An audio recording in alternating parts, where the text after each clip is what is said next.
Welcome to the Fast Leader Podcast, where we uncover the leadership life hacks that help you to experience breakout performance faster and rocket to success. And now, here's your host, customer and employee engagement expert and certified emotional intelligence practitioner, Jim Rimbach. Call Center Coach develops and unites the next generation of call center leaders. Through our e-learning and community, individuals gain knowledge and skills in the 6 core competencies that is the blueprint that develops high-performing call center leaders. Successful supervisors do not just happen. So go to callcentercoach.com to learn more about enrollment and download your copy of the Supervisor Success Path ebook now. Okay, Fast Leader Legion, today I'm excited because we have somebody on the show today who's going to help us really test and get a good understanding of whether or not we have the opportunity to continue the climb if we want to continue that climb in regards to being a CEO. And it doesn't really matter the size of the organization. If you're responsible for the well-being of an organization and people's lives, you're going to want to know about things that we're going to cover in this particular show. Okay. So I have Adam Bryant with me, and Adam Bryant was born in Montreal and spent many years both living in Canada and the United States. He had trouble sitting still as a kid and was always busy. He played tons of sports and delivered papers and did other jobs so that he could buy a car the day he turned 16. He's always liked the work, whatever the job was, washing dishes in a restaurant, working in factories, or digging ditches around a drilling rig in Western Canada. His father was a journalist and his mother was an occupational therapist, and he learned from them the importance of selflessness and listening. His father especially was a world-class listener, and Adam would watch him draw people out to share their stories. In college, Adam caught the journalism bug himself when he was working for his college paper in Toronto. He also met his future wife in that city. They both worked at the same restaurant as a part-time job when they were in school. He dreamed one day of possibly working for the New York Times, and after working at some similar papers, he managed to join the paper as an entry-level reporter before he turned 30. He worked there as a reporter and editor for 18 years with a 6-year break in the middle when he worked at Newsweek magazine. Adam's interest in leadership grew as he started interviewing CEOs as a business reporter. For years, he followed the established approach of writing about CEOs as strategists and how they plan to win their industry. But the more time he spent with them, the more he wanted to set aside those questions and simply ask them how they do their jobs. That led Adam to create his weekly Corner Office series in the New York Times, which was based on a very simple what-if question.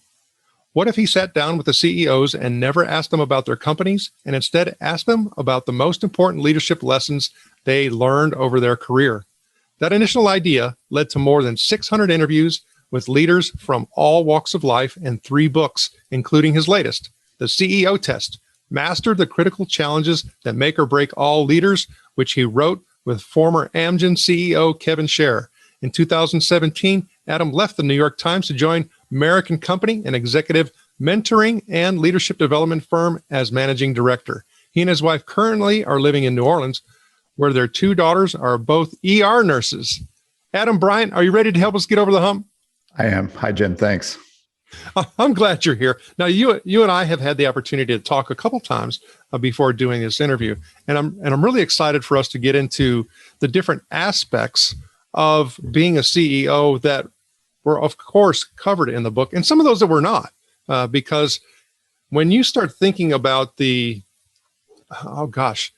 just the amount of competencies and skills that are related to being successful in that particular role, they're significant. And we see the failures all the time. Sure. And unfortunately, don't hear a lot about the successes.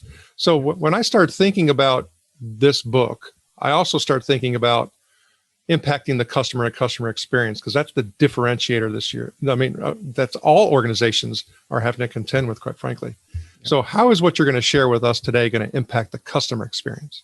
Sure. One of the key skills of leadership to Kevin and me is this idea of simplifying complexity and really boiling down whatever your message is. It may be internally in terms of the strategy that you're sharing with employees, to answer those simple questions like where are we going and how are we going to get there. But I also think that habit of mind, that skill is so important for interfacing with the customers, just being crystal clear on that message. And one of the dynamics and phenomenons we see in working with leadership teams is this something that I call expertitis, which is very often people inside companies, they become too close to their subject, and if you will, they're sort of, they live and breathe it every day. They may have grown up in the company for 20 years, and what may be obvious to them is not obvious to everyone else. We see this trap with a lot of leaders. The strategy may be perfectly clear in their own mind, but it's not to employees. And I think that that phenomenon we see play out a lot in customer experience. I mean, look at a lot of marketing and advertisements. When I watch TV commercials, the number of times I'm saying to myself, whoever made this ad is suffering from expertitis, because it's all obvious to you and it's all an inside joke, but I'm hitting this cold. And honestly, I have no idea what you're talking about. I think that's a very valid point. Chip and Dan Heath wrote a book, Made to Stick, and I've cited it a couple of times, and they start talking about that curse of knowledge and that expertitis, and all of those things absolutely do apply. And even when I start thinking about a CEO role, if you especially talk about them having the technical competency and skill, at some point within that organization or hierarchy or climb, they have to kind of flip it. It's no longer the technical skill that'll enable them to lead an organization. It's something quite different, isn't it? It is. I mean, being an individual contributor and really being good at whatever your particular craft will get you pretty far. But when you get in these leadership positions, I think it's important to recognize that this is just a whole other beast. And, one of the things that the reason I find leadership so endlessly fascinating is I think it's one of the most difficult things to do effectively. And there is so much at stake. I mean, we've seen great leaders, accomplish so much and lift the lives of people within their companies and around them. And we've seen far too many cases of, bad leaders that, destroy companies. And, I just think there's way too many bad bosses and leaders in the world. So part of what gets me out of bed in the morning is that if we can sort of help people become better, and recognize, not only the skills that are important, but at the end of the day, it's about treating everybody around you with this respect and being trustworthy and some of those core qualities. Okay. And so let's hold on to that, because here's one of the things that I find has occurred that a lot of people do not address, and I'd like to get your perspective. And that is, as we thin out an organization and we don't have as much middle layer, it seems to me like you must have more of those types of skills at a lower level than you would otherwise. If not, what you end up doing is creating a situation where the entire base of your organization has no leadership skills or competencies. And therefore, your organizational risk goes through the roof. Yeah, completely agree with you. And I think it's important to put that in the context of the 12 months we've just lived through, because we started this book project before the pandemic and identified what to us were the key 7 tests of leadership. And as we went into the pandemic, Kevin and I were asking ourselves, like, is this, is this still true? And you can discount for home team bias. But I think if you look at the leadership tests that we set out, those become even more important in a situation where there's a lot of remote working. And I think, to your point, this is true for all leaders, right? In many ways, this pandemic has shifted more responsibility onto leaders to sort of clearly articulate the strategy, and help people understand like what they need to be working on, why it's important, and be over communicating. We devoted an entire chapter to listening. And in a remote environment, like, you can't read people's language when you see them at the coffee break room or whatever.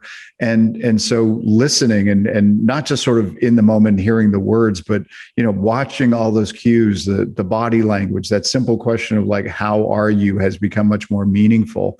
So I think everybody has had to step up who's in a management or leadership position during this pandemic. And I think all of those things are going to hold true because, these past 12 months to me have been an incredible inflection point for leadership, for how work is going to be done in the future. Most definitely.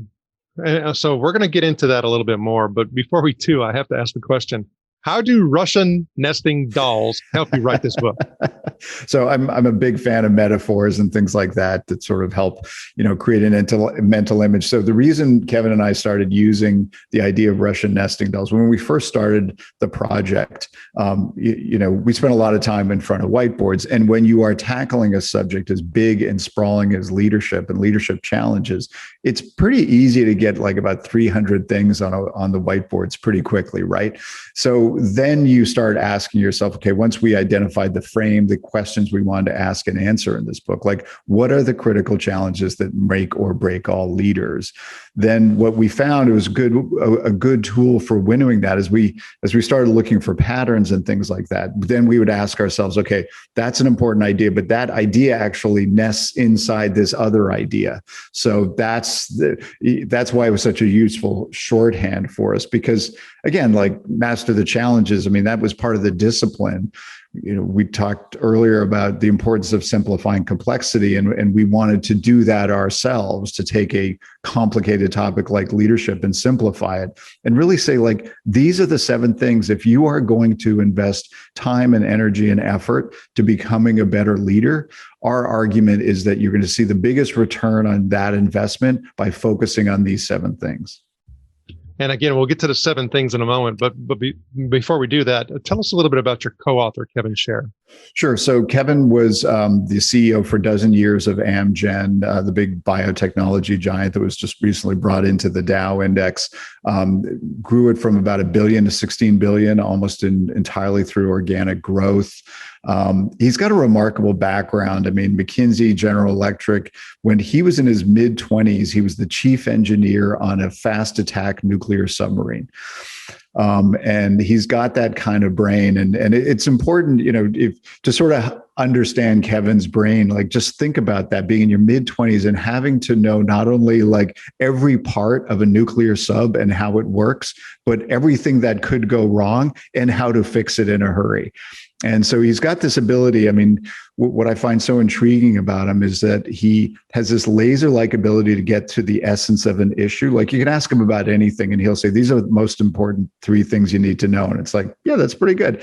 But he's also able to take a phenomenon and those sort of exploding diagrams that take things apart and put them back together.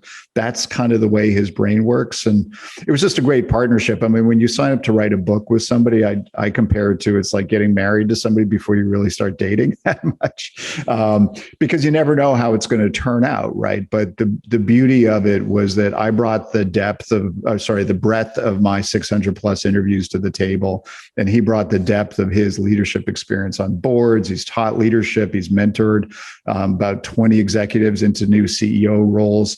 And the other thing too is that from the very start, we checked our egos at the door, and we did have sometimes some pretty vigorous debates, but we always focused on what's right, not who's right.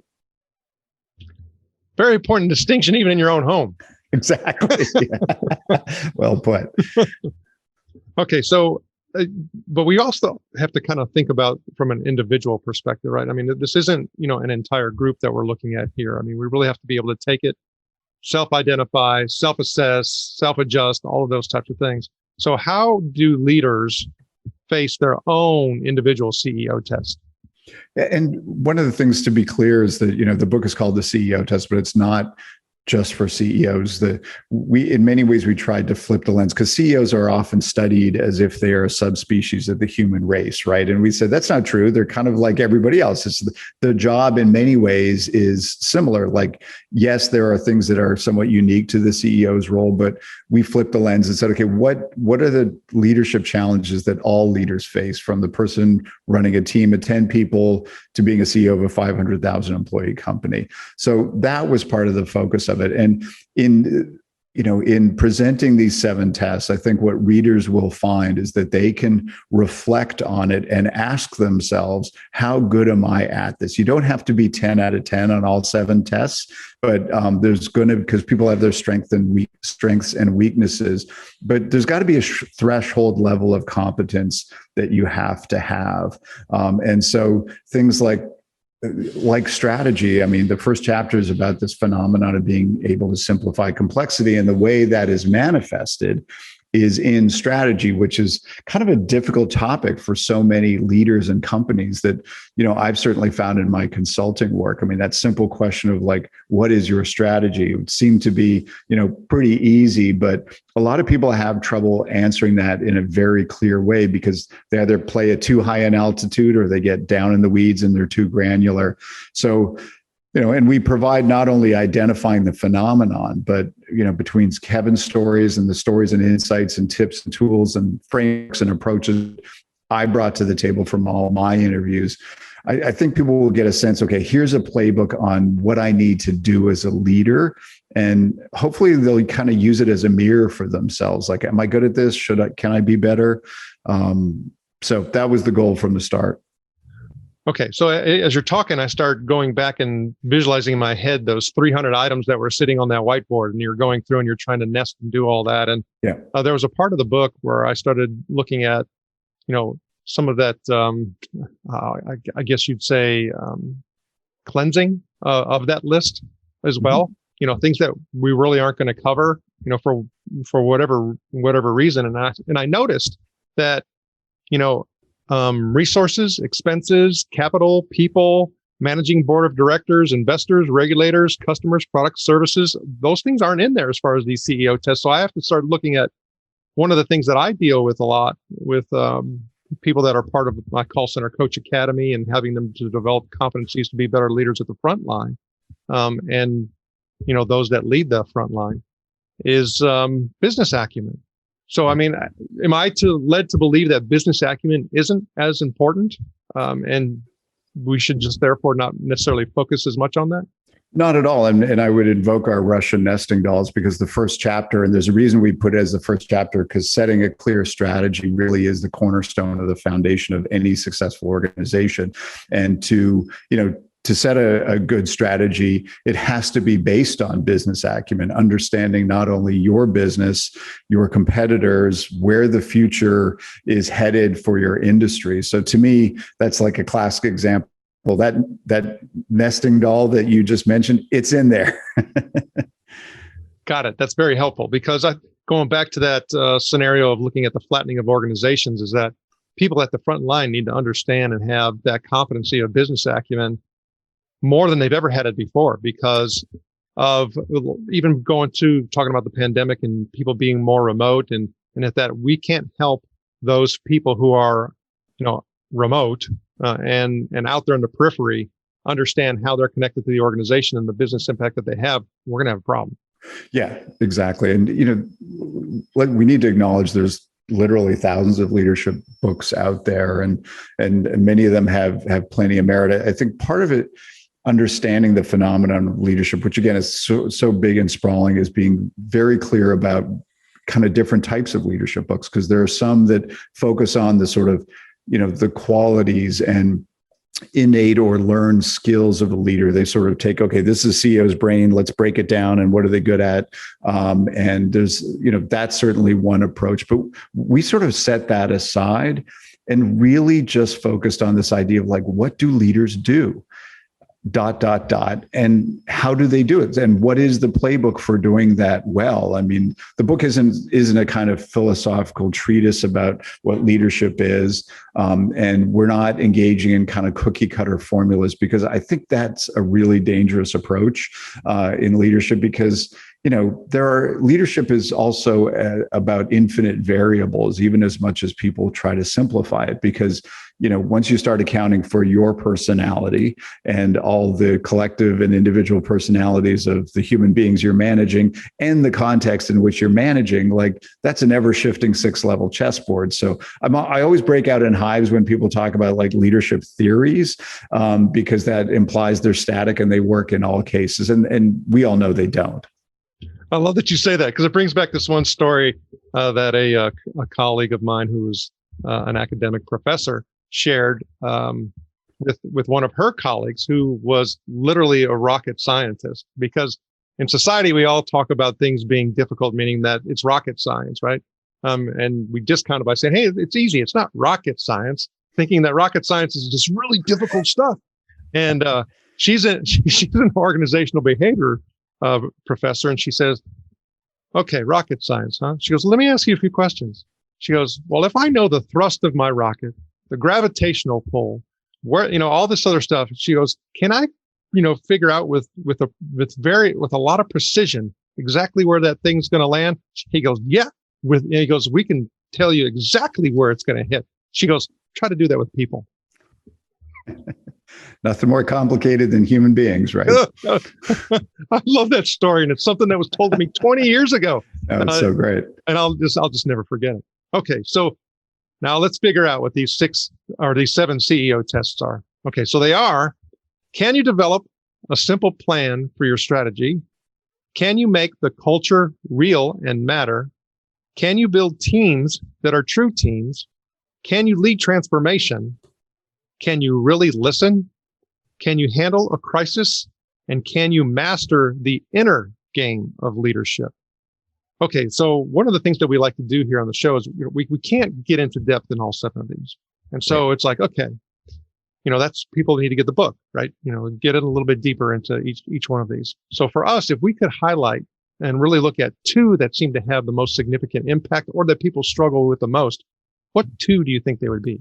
Sure. We've talked a lot about strategy, so I won't mention that. But the other 2, we devote an entire chapter to listening, which is not the kind of course that you typically find in business school and the like. But, to us, it is a key test for leadership, because as you move up in an organization, honestly, if you're in any leadership position, the information you're getting from people below you is not always trustworthy, right? Because everybody's putting a positive top spin, 2 thumbs up, everything's great, boss. Nobody wants to bring bad news to the boss. And everybody who comes to you has some kind of agenda, right?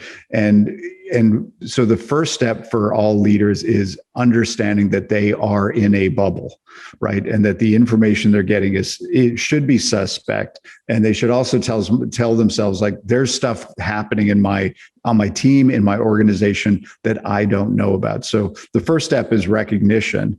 And the second step is then taking steps and actually building kind of a system, an ecosystem, an infrastructure to get honest feedback from people. And, if you're at the CEO level, example from Kevin, in the annual survey, he would leave an open field question for everybody and the question was, what do you think of the job Kevin is doing? With an open field answer, and people could send in anonymously or not. And just sort of taking those steps, because there is this phenomenon in leadership that is captured in that great expression, be careful how funny your jokes become, right? As you move up in leadership. Anybody who's been in the meetings over their career has seen that phenomenon. Like, the boss tells a joke, it's not that funny, and yet everybody is sort of laughing at them like they're Dave Chappelle, right? And sort of just understanding that phenomenon and all the steps that you have to take. And it's not just from a sort of ecosystem-wide point of view, but also just, I think there's an art of listening just in sort of one-on-one, in the way you listen, your body language. People can tell you if you're judging them or if you have an agenda, but it's this idea leaders have to listen truly for comprehension first and foremost. So that was one of the chapters I really want to highlight. And also the last chapter, we call Master the Inner Game of Leadership, which is different from the other 6, because if you look at the first 6 chapters, it's really about what you do as a leader. Again, simple question, like, what do you do as a leader and how do you do it well? That's what we tried to answer in those first 6. The last chapter shifts the focus to how you need to be as a leader, because anybody who's been in a leadership position just knows how hard they are, right? The higher up you go, the more you're being criticized and second guessed, and you're getting hit from all angles all day long with tough calls, and it can be relentless. It can be draining.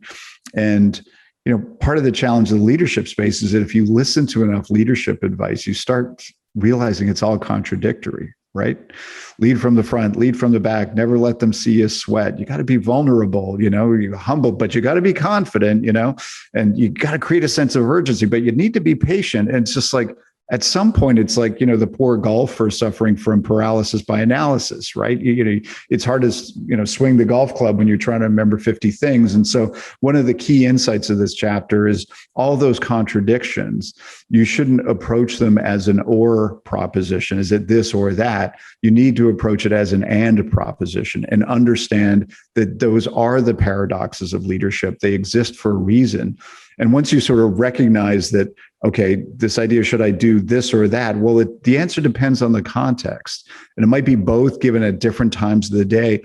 But just in our work with leadership, with leaders, we find once you explain that framework to them, their sort of shoulders drop. It's like, okay, I get it. Because at the end of the day, a leader wants to show up with, I kind of refer to it as the 3 C's, right? Like calm, confident, and credible.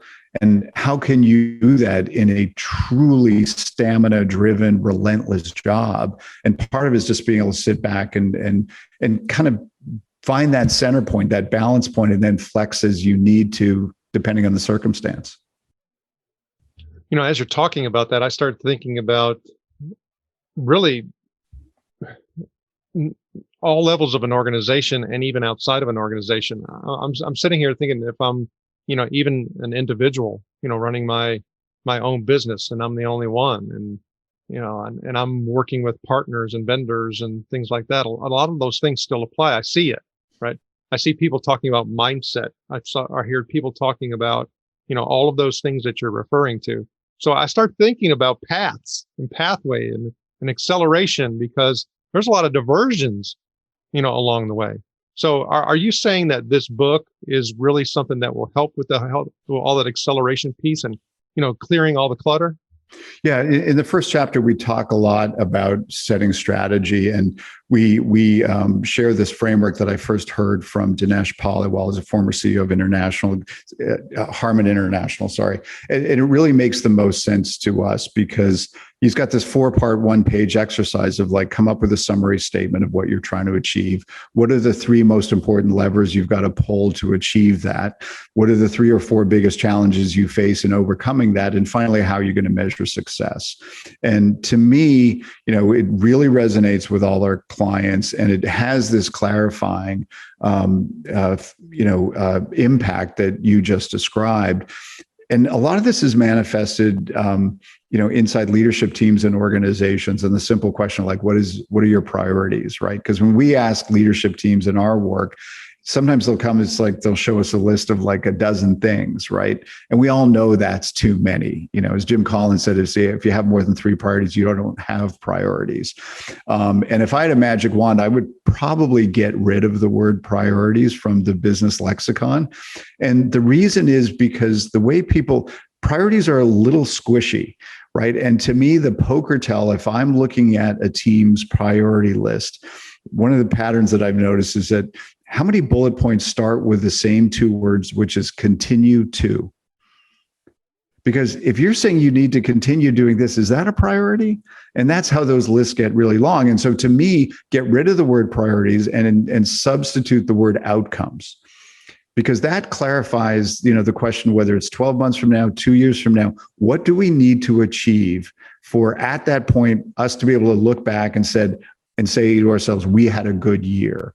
And so that whole idea of like, what is the outcome we are driving towards has this kind of clarifying, clearing out the clutter that you just described. And you do see this sort of light bulb moments in teams. It's like, okay, that's totally shifted the conversation. Let's get rid of all these continue to priorities and figure out what we need to really drive. Okay. So I start thinking about what has all gone into this. And I have to go back to the whole, 600 plus interviews with CEOs, being such a tremendous base for you. And of course, working with Kevin, in order to pull in his direct experience. And I start thinking about, some common ground and commonalities. And is it that this book, when you start thinking about those CEOs that have had the most success, is it really just taking out and identifying those common things that have led to success? And that's kind of what has culminated into this?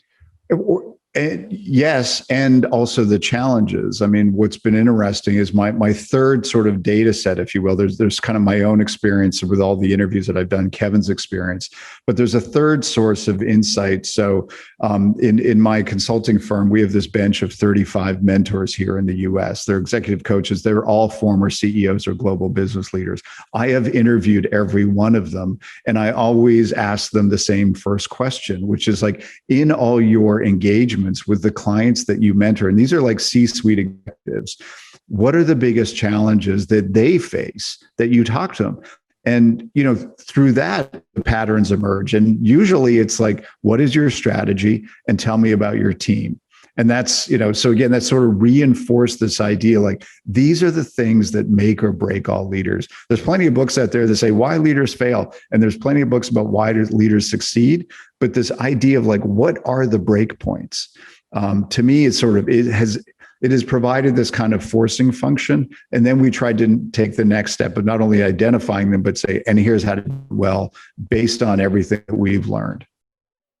Well, then I started to thinking about the big shift that occurred for just about every single organization, going through, March of 2020, right? Right.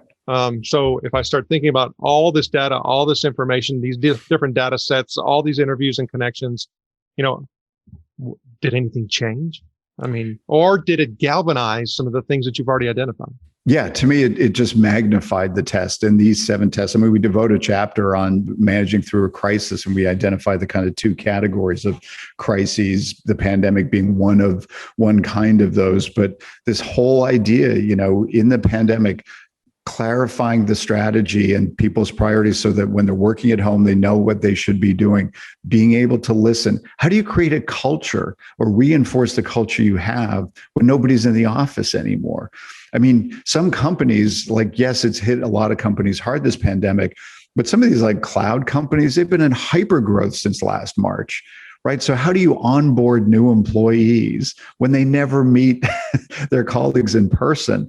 And so just this idea of like having to be so intentional about all these things. And to me, like, that's a word that is so key in the leadership field, this idea of being intentional. And I think that the idea of leadership teams is a good example of that, because there are just too many leadership teams that are not intentional about what they do. We often ask leadership teams, why are you a team? And they look at us like it's a silly question, like, well, we're a team because no, why are you a team? And there's only one right answer to that question, which is to accomplish things that you can only accomplish together as a team.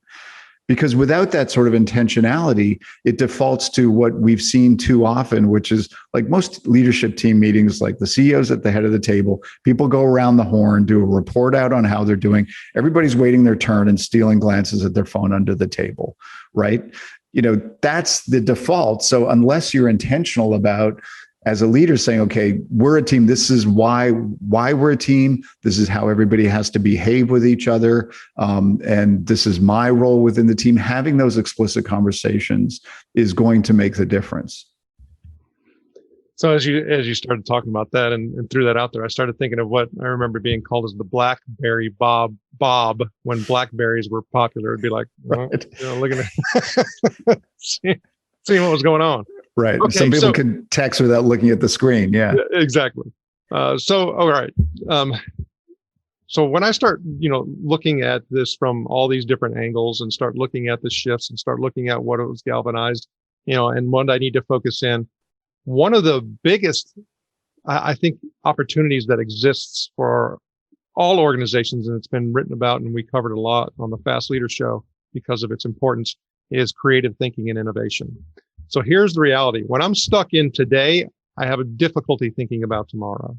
Yeah. And there are, I heard stories about some organizations pre-pandemic actually took and had insurance associated with, having something like that occur. Well, they were the very few, right. The massive minority. And so when I start looking at that, how does creative thinking, innovation, and, being able to be a disruptor instead of being disrupted play within the CEO test? Yeah, and I think this became even more true during the pandemic because, and again, this is kind of one of the paradoxes to me is like there's so much urgency of the moment of just saving the business, yet this is also the perfect time for companies to sort of step back, and do the whiteboard exercise of if we were building our company from scratch today, what would we do differently, right? Like what have been the momentum killers that we can now maybe try and deal with in some context? And so, again, it's this, I mean, you framed it up with the different time horizons. I love this metaphor from one CEO. It's sort of like he talked about, if you're a surfer in the waves and like there's the weather report on which wave is coming in, and then there's the wave you're on now, and then there's the wave that you're kind of looking at, as for your next wave, and just sort of keeping that in mind. But it can be so hard because let's face it, I mean, everybody's just so busy. Right. And if you're a leader, everybody's filling up your schedule stuff. There's no time to reflect at all. And just sort of building in that time to step back, reflect on what's happened, but also entertain these big picture questions and to think about the future and be very explicit about working those muscles. So it's a huge challenge, but a lot of it goes back to sort of time management as well. Well, needless to say, in order for us to be successful in the role that we're in, we do have to, take these things, into consideration. We have to, use them as part of our journey of moving forward. But that's not easy. And one of the things that we look at on the show in order to keep us focused and moving in the right direction are quotes. Is there a quote or two that you like that you can share? Sure. I think simplifying complexity is a leadership superpower. It is a leader's job, to simplify complexity and be right. I mean, no pressure, but that in many ways is a key superpower. And I do want to come back to this idea of listening. There are just too many conversations in life today are serial monologues where people are just, one person's talking, the other one's saying, I'm just waiting for you to stop talking so I can tell you what I think. And I think listening is just underrated as a leadership ability and skill. And people, I mean, Kevin is the first to tell you that he learned a very painful lesson because he's the first to admit he was a horrible listener when he was a younger leader and he had a crisis at Amgen and sort of reflected, it's like, I have to own part of this. And from that moment on, he really came to understand the importance of listening. Well, and I think for all of us, we have those moments and we talk about getting over the hump because it teaches us some important lessons and hopefully sends us in a better direction. Is there a time where you've gotten over the hump that you can share?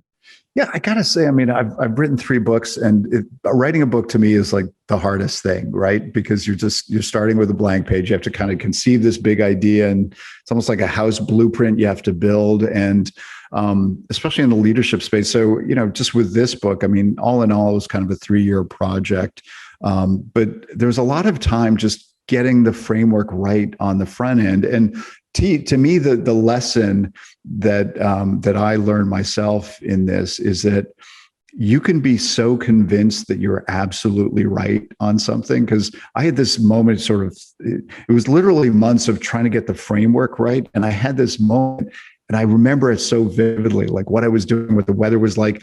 It was like in my head, all the colors lined up on the Rubik's Cube, and it's like, that's it. I finally figured this out.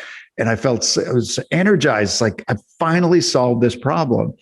And literally a month later, I realized I was completely wrong about that. And so just this idea of I think, to me, the lesson, the memo to self is, immerse yourself, be patient, be willing to, pounce on an idea and be convinced you're absolutely right on something, but also be willing to admit that you may be wrong. And, to me, a lot of it's time. And I'm a big believer in just sort of staring at a white piece of paper without any distractions. And in many ways, to me, that's like a discipline, right? Because just knowing that if you invest time, you're eventually going to solve the Rubik's Cube, whatever it is. I think that's a good point. And an exercise that you're right, we all have to explore more often. Okay, so you've written 3 books. So you have the journalist background. You're working with, Merritt, who's doing all this development. Have all of these mentors as part of your team. And I have to start thinking and asking what's one of your goals in all of this? Personal goals, or? I don't want to frame you. Okay, so I'll tell you, this is the way I think about leadership, and kind of what gets me out of bed in the morning is that, I imagine a leader, a first-time manager who's 35, right, who's going to spend the rest of their career in leadership roles, as they move up. So you figure from 35 to 65, that's 30 years of experience managing and leading people. The one thing we know for sure is that person is going to learn some lessons, right? They're going to get some insights about leadership. And it may take them a while, and there may be some painful experiences along the way. So what gets me out of bed, what this book is about, what my firm's work is about, is how do you shorten that learning curve? We can all agree there's some core insights about leading people. Like, how can we tell you that today? Even if you haven't lived it yourself, but can we explain it to you in a compelling enough way that you feel like you've learned that lesson and can apply it now? So ultimately, it's this idea of how can we shorten the learning curve for leaders so that they can be better leaders? Because, as we all know, leaders have this kind of exponential impact on other people's lives. So if we can get that sort of effect going, that's what motivates my firm, and that's what motivates me. And the Fast Leader Legion wishes you the very best. Now, before we move on, let's get a quick word from our sponsor. An Even Better Place to Work is an easy-to-use solution that gives you a continuous diagnostic on employee engagement, along with integrated activities that will improve employee engagement and leadership skills in everyone. Using this award-winning solution is guaranteed to create motivated, productive, and loyal employees who have great work relationships with their colleagues and your customers. To learn more about An Even Better Place to Work, visit beyondmorale.com/better. All right, here we go, Fast Leader Legion. It's time for the Hump Day Hoedown. Okay, Adam, the Hump Day Hoedown is a part of our show where you give us good insights fast.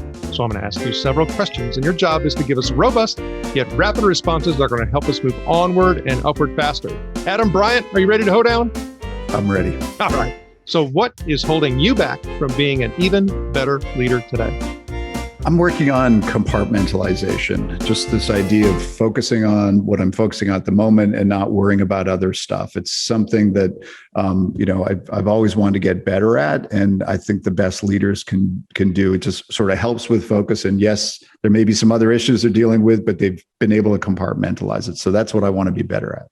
And what is the best leadership advice you have ever received? When I first started working as an editor in journalism, my father, who was an editor himself, shared this expression that he heard, which is edit the person, not the words. And in that shorthand, to me, the lesson from that is don't focus on the work when you're working with people. Focus on the person and how you can adjust to them and get the best work out of them as a human being, not so much just at focusing on the work product. And what is one tool that you believe helps you in business or life? I'm pretty good at pattern recognition. If you show me enough sort of pieces of a puzzle, I'm going to start seeing the patterns in it pretty quickly. I mean, I've done 600 interviews with leaders, and while it's not quantitative data, it's qualitative. At some point, you have enough of it, it becomes quantitative. And what would be one book you'd recommend to our Legion? It could be from any genre. Of course, we're going to put the CEO test and links to your other books on your show notes page as well. I love the book In the Heart of the Sea. It's probably my favorite, just sort of whaling adventures and lessons about resilience. And I couldn't put it down. Okay, Fast Leader Legion, you can find links to that and other bonus information from today's show by going to fastleader.net and just doing a search for Adam Bryant. Okay, Adam, this is my last Hump Day Hoedown question. Imagine you were given the opportunity to go back to the age of 25. And you can take the knowledge and skills that you have now back with you, but you can't take it all. You can only choose one. So what skill or piece of knowledge would you take with you, and why? Probably patience. I'd probably tell my younger self to be a little more patient, and just, have some sort of confidence that things are going to work out. It's going to be fine. When you're younger, you're scrambling a lot, and that helps you get where you are. But I would have advised myself to downshift one gear. Adam, I had fun with you today. How can the Fast Leader Legion connect with you? Certainly on LinkedIn, just find me there, and also at my personal books website, which is adambryantbooks.com. Adam Bryan, thank you for sharing your knowledge and wisdom. And the Fast Leader Legion honors you and thanks you for helping us get over the hump.